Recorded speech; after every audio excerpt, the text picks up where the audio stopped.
Hello chess friends, welcome back to our YouTube channel. In this video, we shall have a look at the game of the day, and today's game of the day is going to be, we're going to look at a game of Garry Kasparov, former world champion, playing against a player whose name I have never really been able to pronounce. So if any of you guys know the name of this player, do help me out. Of course, he was a very strong player. He was among the top players at that point, and respecting someone starts by taking their name correctly. So I don't want to mess up with his name, but that name has really been one of the toughest names. I can obviously spell Jan Nepomniachtchi. It's pretty easy, but this one. So you do help me out with Kasparov's opponent's name and let me know how to exactly pronounce it. So this is one of my favorite Kasparov games. Of course, the Picket one is my absolute favorite, but this is really smashing. Kasparov's last move is really spectacular. So white in this position was Kasparov, and from this point onwards, in the next 15 moves, he just smashes black totally. So obviously, you can see as if you just evaluate the position, you'll be able to see that white has an obvious advantage because of his excellent center control, his very well placed knight on d6, which actually do cover a lot of important squares, and well, you can see the bishop on g7 and g6 are fine, but actually there are some serious issues with black's position as white is going to exploit them perfectly. So let's take a look at this excellent game. All right, so this is how we start the game. You play h4. Now Kasparov realizes that he has a very good center control, he has excellent piece placement. Now what he needs is basically to open up more and more lights, and this is how he does it. h4, forcing black to push forward. Now comes knight h2, again forcing him to push forward, to overstretch, and when you overstretch you create weaknesses. Pawns don't go backward, and now there are obviously weaknesses because of this pawn push, and the black king is even more exposed now. So of course you don't want to put your knight on h2 forever, so Kasparov finds a way to get it out. He plays knight to f1. It's a very interesting maneuver. Now comes c5. Now here is one of the most interesting ideas. If you really want to find the best move, you have to ask yourself the right questions, and the question you need to ask yourself here is, what is the weakness of the last move?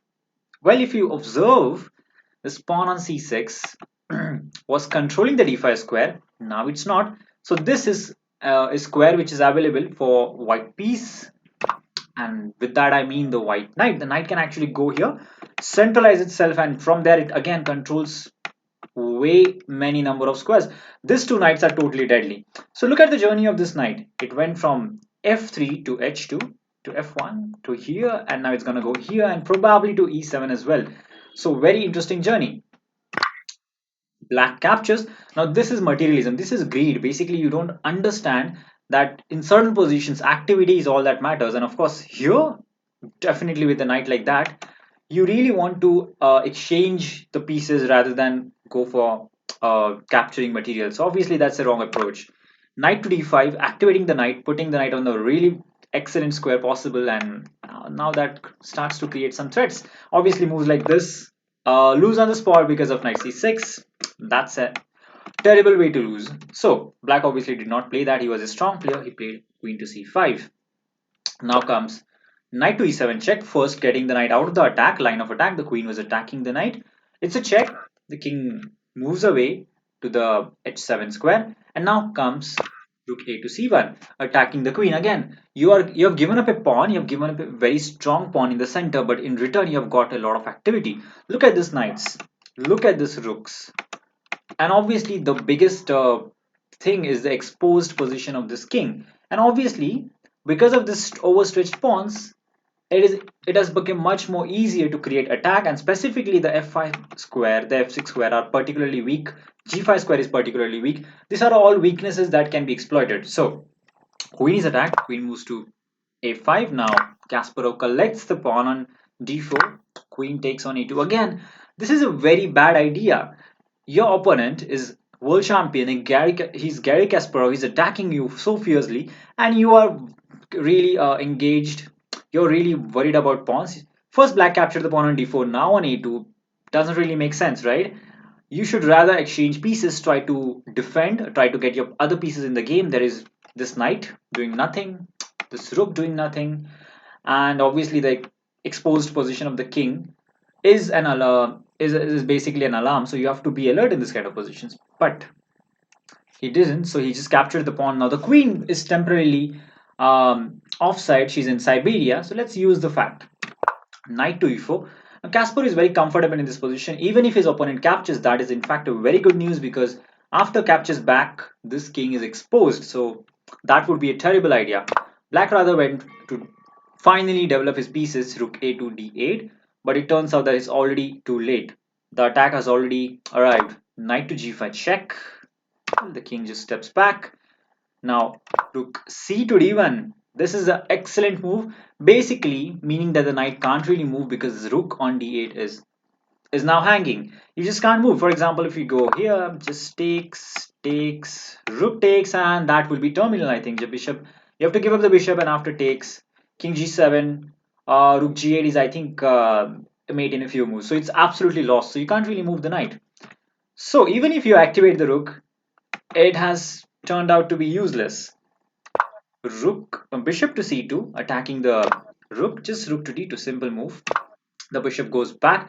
So basically, this tells you the maneuver bishop c2 and bishop g6 tells you that black has nothing active to do. He has no great plans, and this is the end of his planning. Basically, he has nothing in concrete, whereas white has some really concrete ideas, and this is where Kasparov plays the move queen to d6, a very excellent move. Of course, there are multiple threats over here. Queen c7 is probably the biggest one. Rook ed1, and then trying to put a lot of pressure on this knight. There's also the threat of e6, which is always looming, so black has to be careful. Now bishop h7, well, it's okay, the bishop just gets out of the knight's radar. Now comes rook e to d1. As discussed, the threat is now queen c7. There are threats like e6. This is all in the bag, and white would like to play that, and this is exactly where under pressure black cracked, played the move queen a5. Now, this is typical Kasparov. Whenever he's about to attack, he always does a prophylactic move. It's always very typical about him. In every single one of his game, he does this. King h1. Just putting the king aside before the storm. This is the quiet before the storm. And yeah, bishop to g8. And this is where I'm going to leave it to you. It's white to play and win the game. Can you find the brilliant move that Mr. Kasparov played over here? So just take your time and try to find the brilliant winning move for white.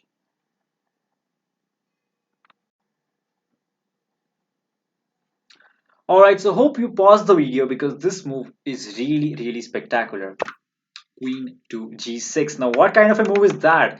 It's a move that you don't really calculate, and I'm pretty sure there was no way that black had calculated this. This move must have come as a surprise. Well, it basically is game over. It's forced mate in 5 from here. So let me just show you what happens. Well, the threat is obviously to take the pawn. For example, let me give you a very bad example. Just moving the knight. In order to show you what happens, this is the mate. Yeah, no way to avoid it.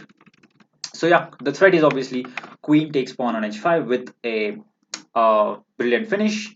What else? Well, taking the queen obviously is the beautiful part. Now knight takes on g6. That's a check. And let me just make it this. There we go. That's a beautiful mate.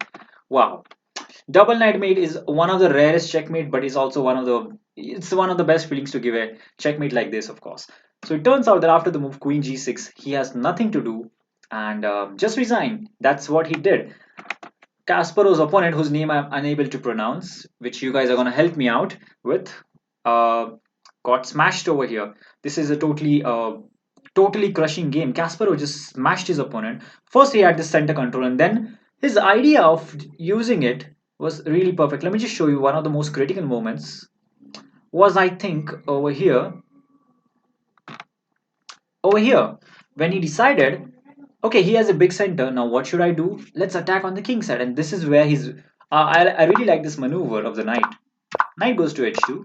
It comes to f1. Now it comes to e3. It comes to d5. This is a brilliant knight. Then it goes to e7, and yeah, that was a great journey of the knight. So let me just leave you with this beautiful move. There you go. Let me just leave you with this move on the board.